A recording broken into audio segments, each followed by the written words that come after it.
Madden and Benz, Unfiltered today. Tim Benz and Mark Madden with you. A little technical issue getting on here, but we're good to go now. Mark with us. After the Penguins return from the Four Nations break, everybody back at the NHL from the Four Nations break. For the Penguins, maybe it's best if they stayed on it, particularly the goaltenders and Erik Karlsson too. Mark, what were your biggest takeaways from the struggles of the Penguins against the Rangers and the Caps to start the return following the Four Nations?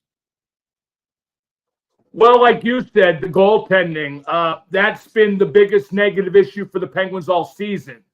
I'm not saying they'd be a playoff team if they had better goaltending. I am saying they'd be closer than 7 points out of the last wild card while conceding a couple games in hand at this point to Ottawa, who's currently in the number 2 wild card spot. It's just awful. I mean, Tim, if you look at the advanced stats and buy into them, the Penguins' expected goals against total over the last 2 games was 5.7, and they allowed 12 goals. Ned allowed 5 goals on 14 shots before he got pulled against Washington on Saturday. That's not just bad goaltending, Tim. That is absolutely pathetic. It's like he forgot his pads and went out there, in gym shorts. That's just awful, and it's been that way most of the season. Ned just is what he is. He's a career backup, with the exception of late last season when he did pretty good playing a bunch of games down the stretch. The more he plays, the worse he plays. But with Blomqvist, I think the potential's there, although I'm hearing more and more that the organization is thinking that Morozov, the 21-year-old Russian kid that's in Wheeling, they think he is the numero uno prospect moving forward. But I would send Blomqvist back to Wilkes, where they have a good team, second place in the Atlantic, and let him maybe go on a playoff run with his future teammates down there. I think that's better than leaving him in a pretty bad situation here in Pittsburgh. I know you and I disagree on that. We talked about it during the podcast. I'm of the opinion you get on the job training at the highest level when you can, and especially now when the stakes are low. They're not going to make the playoffs anyway, so his breathing process, he has some runway here to make mistakes, and it's not like it's going to impact the team in any negative regard. They're not going to make the playoffs anyway. If you get on the job training in an excrement show, you learn how to be part of an excrement show. I think you've got to learn how to win too, and he can't do that here. Plus, if you brought Jari back up, you'd get him out of the way in Wilkes. Jari is really impeding things even in his absence, Tim. You look at Jari, and he keeps Morozov in the ECHL. It's just a bad situation all the way around. So I'd bring him up. If he sucks, you get more balls in the lottery. If by some chance he plays good, maybe you have a better chance to trade him in the future. All right, so Penguins fans want to hear what you think the Penguins should do with their goaltending situation. Also, what you think they should do with Erik Karlsson. And we forecasted this, Mark. We talked about this. We were right about this. The way it looked at the Four Nations as opposed to the way it looks now with him coming back. He actually showed something for Sweden in those games when he played. And now upon his return, he looks like the Erik Karlsson that we came to know and really regret coming on board to Pittsburgh. I've given it a catchy name, Tim. It's Erik Karlsson and his cavalcade of blunders. It's irritating. He was pretty good for Sweden, very good some games. Now he's come back to Pittsburgh and just shirked the accountability. That said, I don't go back and say it was a bad trade because at the time it was embraced. Nobody could believe Dubas pulled it off. They augmented the core 3 who wanted one last run with the reigning Norris Trophy winners, the NHL's best defenseman. I don't see how you criticize that. But it's not worked out. Sometimes you make a good trade and it doesn't work out. I was hoping that if he played good for Sweden, which he did, and then came back to Pittsburgh and played really well, maybe there's a long shot, outside chance you could trade him, albeit while retaining a bunch of salary. But now it took exactly 2 games to totally flush that. Well, I think Phil Bork's been on this. I think he's exactly right about it. I've heard some of the radio calls that he's had and even talked to him on occasion in the media press box. his analysis of where Karlsson is damaging the most is like he just leaves a guy in the defensive zone without checking to see if there's anybody else there to cover up for him. His own play within the zone, it's not even gambling and pinching as much as the blue line, Mark, as we have talked about ad nauseum since he got here. When he's in his own zone, he'll just go away from one guy to go somewhere else and leave somebody wide open. Tim, there are times he plays as if he doesn't understand what hockey is, where he just abandons anything conventional and embraces the stupid. And it happens amazingly often. Yesterday afternoon, they play the Rangers. They get 2 goals from Ryan Shea, of all people, who had 1 career goal before yesterday, also against the Caps. His output, Tim. How many guys tripled their career output in one game? Good on him. And they still couldn't win. So, like against the best teams of the rivalry teams. I would hope, by the way, Tim, that Ryan Shea, after the second goal, was on the bench exhorting his teammates to give me the puck. I'm hot. But even with that output, they couldn't do anything. You waste a game where Ryan Shea scores twice. I don't know when you're going to win. Look, I know you've brought it up before, the whole thing with Sidney Crosby and his points per game streak. But, I mean, if they can get anything for Raquel at this point with the way it's looking, I say do it. No, you can't. You can't trade him out from under Crosby. You can't. You would be asking Crosby to survive the lean times here with promise of a better future, but then pulling the rug out from under him in a pursuit among very few individual pursuits I would think he holds dear because of the consistency. 20 straight seasons with a point per game. You just can't do it. If you were going to think about the logo first and foremost all the time to do it was 2018 when they should have traded Malkin and got a huge return, and they'd be much better set up now. So if you didn't do that then, don't do this now. You can still trade Raquel in the offseason, and plus which, at 25 goals so far, at $5 million a year, and him playing very well, he's a lot more affordable than he used to be, what with the cap going up. How do you differentiate a streak like that, a personal streak like that, say, as opposed to like Tomlin's non-losing season thing? What's the difference there? Because Sidney Crosby's accomplished a lot more for his franchise than Tomlin has for his. So do you think it matters to him, or do you think this is something that matters on behalf of the team doing it for him? I think it would matter to him if it was yanked out from under him. And by the way, Tomlin's streak is mediocrity. Crosby's streak is challenging Gretzky. Speaking of Gretzky, you think Ovechkin passes him now with that hat trick yesterday? Passes him this year? Yeah. I said a couple weeks ago that Ovi needed the one big game to kind of get him to smell blood moving forward. I think it's very doable this season, yes. See, but it's inevitable. What's the big deal if he does it next year? I remember Hank Aaron broke Babe Ruth's record. He fell short at the end of one year, then came into the next season and tied it and broke it, and it built the anticipation and made it an even bigger deal. Maybe it would be best for business if that's what happened with Ovi. Well, I think he wants to beat it this year. Now, the interesting thing with them is, I kind of thought him chasing Gretzky's record this year might happen in a vacuum because I didn't think the Caps were going to be all that good, but they're fantastic. They're really good. They're excellent. I mean, I thought they might be a fringe playoff team, and now they're the best team in the East by far, it seems, when you look at a lot of the numbers. Mark, one of the best bets in hockey right now, because the odds usually are stilted against a team winning by more than a goal, but Caps minus a goal and a half, they're the best goal differential in all of hockey, and they're constantly hunting for the empty net. They don't give up goals. They score plenty, and they obviously always want Ovechkin out there with the empty net, and they're hunting for it. It's not just like they're passively, okay, we're up by 2, and teams keep pulling the goalie with multiple goal deficits. And Ovechkin's hitting these empty nets like crazy now to get closer to Gretzky. It's a great bet to do Caps minus a goal and a half.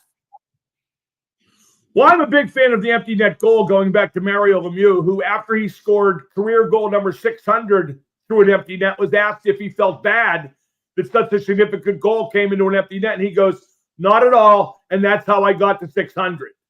I think that hitting the empty net is something coaches don't stress enough.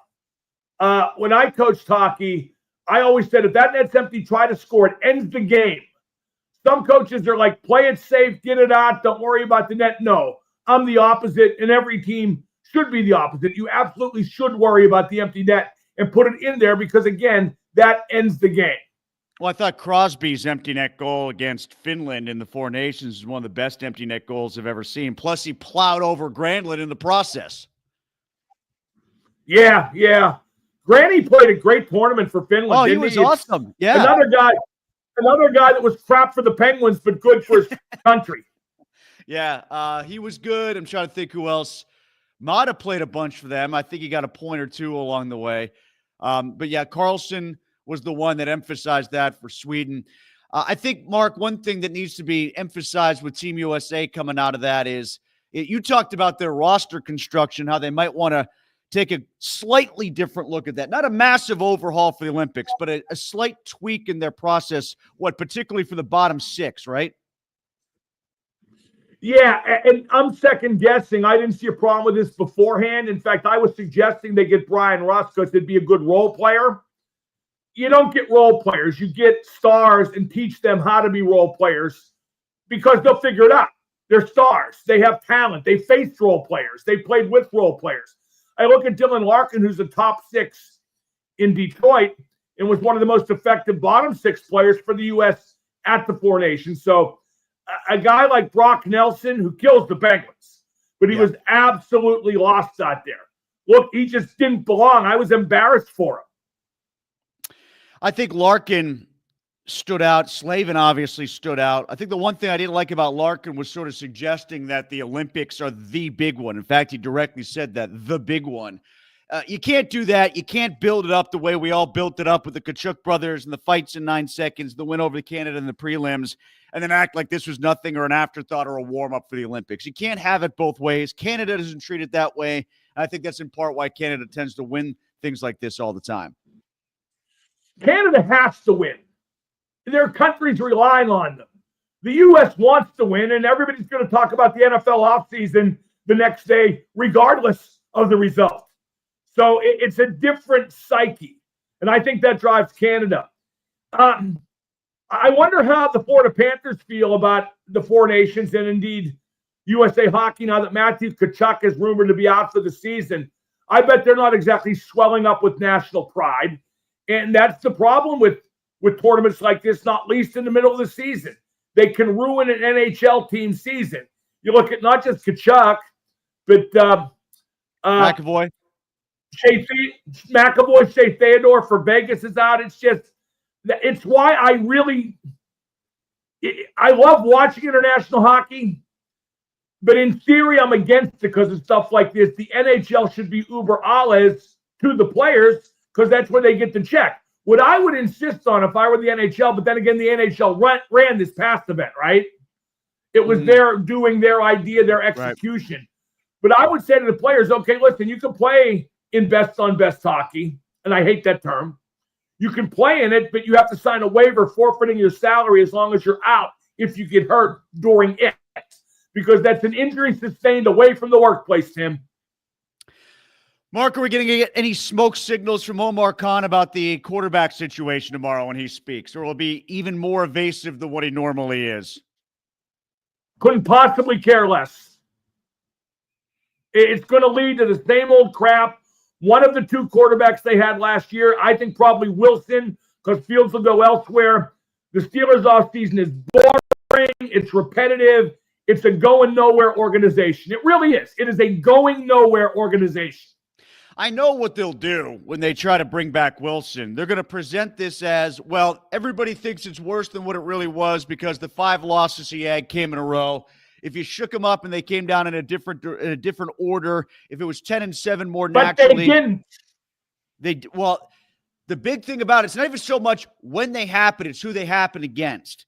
it happened against, with the exception of the Bengals, the best teams in the AFC, and it just underscored that all you were is an also-ran somewhere in the upper middle of the conference. That's it. And if that's all you're striving for, okay, but you're admitting that if you bring back Russell Wilson and try to spin it any other way. Yeah, there's no question, but the real reason they're going to bring back Russell Wilson is because the owner wants him. The owner, with his vast football knowledge gained by his many years playing and coaching, all he is a less flamboyant Jerry Jones. And because they can't get nobody else. Fields is going to want to leave. I am very confident in that, and he should. He's going to go to the Jets, where maybe under a dynamic first-year head coach, he'll be allowed to be what he needs to be to advance his career, which is Lamar Jackson lights. Again, the Steelers are just a nothing-happening organization. If I had any prospects, or in Fields' case, if I wanted to save my career, I'd want to get away from Pittsburgh. They're not going to trade for Stafford. They're not going to get Rodgers. They're going to bring back Russ. Mark, Derek Shelton says the Pirates have to win within the margins this year. How wide are these margins exactly? If I had a Sharpie, Tim, I would write in those margins, F you. It's a joke. It's just a joke. And the Pirate media should be ashamed of themselves. Ashamed of themselves. Because they are already relentlessly stooging. This guy looks great. That guy looks great. Did you see the movement on Keller's breaking pitch? F you. Write that, Tim, not in the margins. Write that dead in the center of the page. When you were learning to write, Mark, as a little kid, like in kindergarten, did you have like those wispy pieces of not even white, but almost like tan paper, and you had the wide margins? Do you remember that? Did you have those for like handwriting class? I had this guy named Mr. Painter who like went from school to school teaching cursive like once a month. And he was a weird guy. So I don't remember much except he was a weird guy. Yeah, I learned cursive. You had the little dotted lines, so you have to hit the middle of the line with the lowercase, and you only went above the top line with the uppercase, like that. And I was terrible at it. My handwriting is just abysmal, and it all started there. All I remember is that Mr. Painter looked like the Colonel Sanders of cursive writing, and he scared me to death. It's amazing I can write at all. Let's get to Eric, who says lottery balls. Let's hope they get a few. Unfortunately, what's the draft look like, Mark, at all? Have you talked to anybody who's forecasted it? I heard it was a little top heavy. Like the first 6 or 7 picks might be something, and there's not much after that, then it's only okay after that. Well, next year's is better, but you never know how it's going to turn out. It's an inexact science. The reason you stockpile a lot of picks is because you're lucky if you hit with every other pick. And, there's not going to be anybody who's untalented in the first round. You know what I mean? There might be better players in the first 5 picks, but can't that be said of every draft? Francis says you're right about Jari. I'm not sure which part he's talking about, unless he specifically meant how he's blocking Murashev. But I mean, like, if they're going to have trouble moving Karlsson, they're going to have a lot of trouble moving Jari, who's stuck down in the minors at this point. I also know he might be talking about bringing him up and putting Bloomquist down to sort of learn down to the minor league level as opposed to the NHL That's level. what I would do. What's the other goalie's name? The Swedish guy? The Swedish guy at Will? Oh, I forgot his name now. I'm blanking. I always forget his name. It's like a real common Swedish name. It's like the Smith of Swede. I keep thinking of Gustafsson, but I know it's not him because he was with Team Sweden. I wish it was. And he wouldn't be in Wilkes. Eric says Sullivan loves Ned, so it does no good for Bloomquist to just sit on the bench here like he has mostly been doing. I don't know if it's because Sullivan loves Ned, but that's a problem potentially moving forward, Tim, that Sully just wants to play veterans. He trusts veterans. It will make me insane next year if they call up Vasily Ponomarov. If he makes the team, who's a real good bottom 6 center prospect, and he gets 4 minutes a game because we want to give Hazy his veteran respect. Yeah, I mean, I was sort of thinking about you in that point per I game thing. don't think Sullivan is the guy to coach the Penguins' forthcoming young team. I just do not. I do not trust him to do it even remotely. I was thinking about Larson, by the way. Philip Larson. Is that the guy you're thinking of? That is him, Larson, very common name. I mean, Dubas should have a come-to-Jesus meeting with Sullivan and say, listen, if you don't play the young guys, you're out. Simple as that. If he just wants to play Hazy and Achari, then make some accommodation where he can go coach the New York Rangers, for example, who I think would love to have. Erik says that Sullivan loves Ned, so it does no good for Blomqvist to just sit on the bench here like he has mostly been doing. Ned might be playing himself out of being the good backup even at this point after what we saw against the Caps. I think Ned is a journeyman NHL goalie who had the foresight to have a really good rookie season in Carolina, so people would wonder for years if he could get back to that level of play. But he has not. Even like last year, people said how great he played down the stretch run. He won games.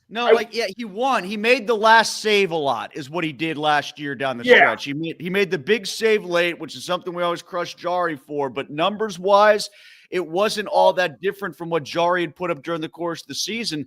The big difference in that late push that the Penguins made was they started scoring 4 goals a game as opposed to 3. And their shooting percentage as a team went up. They were more efficient in the offensive end. They got a few more goals on the power play, things of that sort. That's when they kind of found a little role for Bunting after he came over. They got a little push late after they were so dour after the Gensel trade. Those are the reasons why they made that push. And Ned was a factor, but also a little bit of a passenger in all of that. Yeah, no question. No question.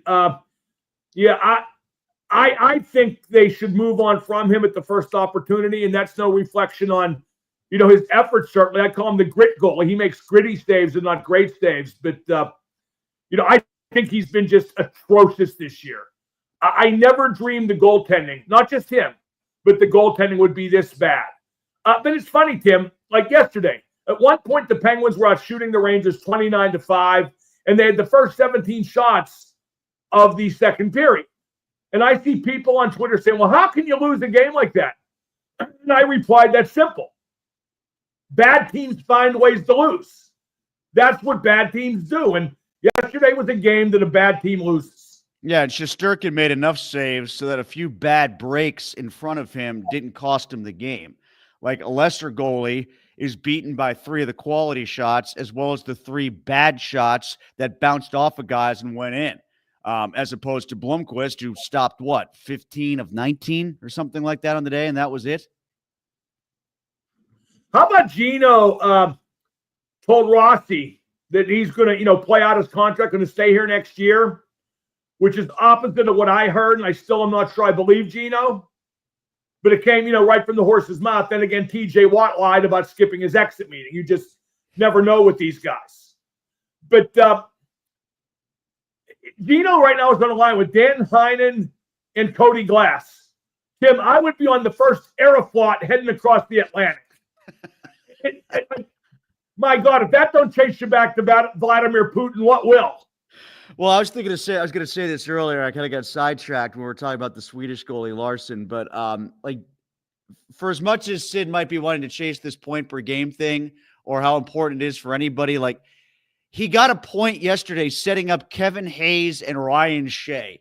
He was on a score sheet with Kevin Hayes and Ryan Shea to do it. It's a little part of him almost has to be dying when he sees his name get a point in that regard. Well, Sid was amazing both these 2 games, playing hurt and going a million miles per hour. With the Washington game less than 36 hours after that 4 Nations final. I mean, the guy's an alien, and for him to come back and play like that, heck, even play period. A lot of guys would have taken at least 1 game off. For him to do that shows his dedication to the logo and just his dedication, his accountability 24/7. I've never seen a guy like that. I've seen guys do what he does on instance, even frequent instance, but all the time to never want to let anybody down. It is a truly unique Sidney Crosby trait. Erik says, why wasn't Jason Robertson on the team over Brock Nelson? Yeah, he had a hat trick yesterday. I I don't know why. Like, the first thing that went through my mind, I thought I had heard he was half Canadian, like one of his parents was Canadian or something like that. So I didn't. No, he was eligible to play for America, Tim, for sure. But no, they wanted role players. That's why they wanted role players. Yeah, so did I. And I was wrong, and they were wrong, and fixed it. Richard says the Capitals did what the Penguins should have done to retool their roster. That being said, having Backstrom and Oshie on LTI or removing their cap hits helped them retool much faster than expected. They play a style that fits their roster as it's currently constructed rather than trying to pound a square peg into a round hole as the Penguins will try to do. Their goaltending has been good too. Their penalty kill is really good. Weirdly, Mark, like the one thing about the Capitals that's not great is good enough, but not great. Like they're not in the top 10 in the power play. And you would figure with Ovi, they would be, but they're not. They're doing it in other ways. And their goal differential is through the roof, like I said earlier. Well, they brought in a new coach, Spencer Carberry, who's done a great job. And sometimes you need to hear a different voice. Sometimes you do need to play a different way. Some of it, it's just he's been here too long. He's a great coach. He'd get a job 15 minutes after you let him go, just like Mike Tomlin. But that doesn't mean he should coach here forever. And I don't think he's doing a bad job. I just think the whole situation has become stale. Case in point, Tim. Jurgen Klopp, who was Liverpool's manager for 9 years, a better football manager than Mike Sullivan is a hockey coach. And I don't say that lightly. He retired, well, didn't retire, but left the position to take time off at the end of last season. And this year, Liverpool were in first place with a new manager, playing different and looking refreshed. A change can be as good as a rest. That doesn't mean Arne Slot's a better manager than Klopp. It just means he's different and also very competent, but he's different. Sometimes players need to hear different. They need to do different. And with the Penguins, that last guy's right. It's same old all the time. Last one from Pete. It doesn't take a genius to see Pittsburgh sports teams have many problems, and they are great. For the pro sports teams, absolutely. A lot of the college teams, too. Although I will say, Robert Morris, basketball playing great. They should win that conference in the Horizon the way they're playing right now. And, Mark, I know you like this person, as do I. Megan McConnell, TJ's little sister, a star with Duquesne. She had her senior day at Duquesne over the weekend and went out with a double-double, was 3 rebounds shy of getting a triple-double on her senior day. She should be playing in the WNBA next year and, frankly, should be that conference's player of the year. She's been fantastic. I've heard mixed prospects, people saying whether or not she can play the WNBA. A lot of people I know that know basketball say she's kind of borderline, but I think she should get a chance. And since she is the McConnell, I have no doubt she would make the most of it. Duquesne, I'm a big Dan Burke fan, the women's coach.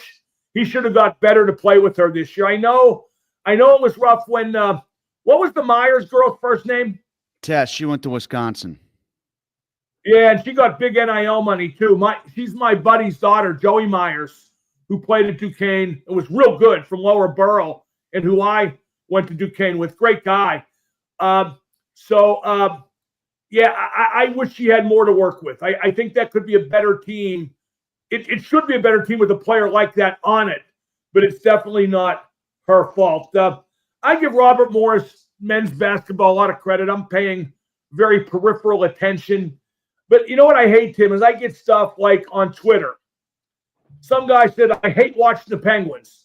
And I go, give them time. Every team has to rebuild. You can't win forever. He goes, yeah, but they want my ticket money, and they want me to watch Sportsnet Pittsburgh now. Well, then, GFY on your way out the door. Go screw yourself. Who cares? Is the team just for you? Does it have to be good every year? Because no team is. Okay, I've been there since 67. If that makes me sound like an old guy nearly dead, it also gives me perspective. To quote Spinal Tap, maybe a little too much bleeding perspective. You go through stages like this. And I think it's a lot of fun to not only get through those times, but to embrace them and try to figure out what's going to happen next and how close you are. Like with the X generation. Who figured it would turn around that quick and the Penguins be good again? And yeah, people say it's because they won the Crosby lottery. They did a lot of very shrewd drafting aside from winning the Crosby lottery. Sid was the main reason that team got great, but he wasn't the only reason.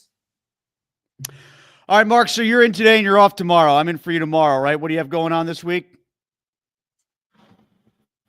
Lemieux fantasy camp. I'm going to the championship game and the dinner. All right. Yeah, my new contract, I can basically take off whenever I want. Awesome. I'll be ready. Tom and I. And if the ratings suffer, Tim, it's on you. It's on you. I am like Big Ern McCracken now. I am above the law.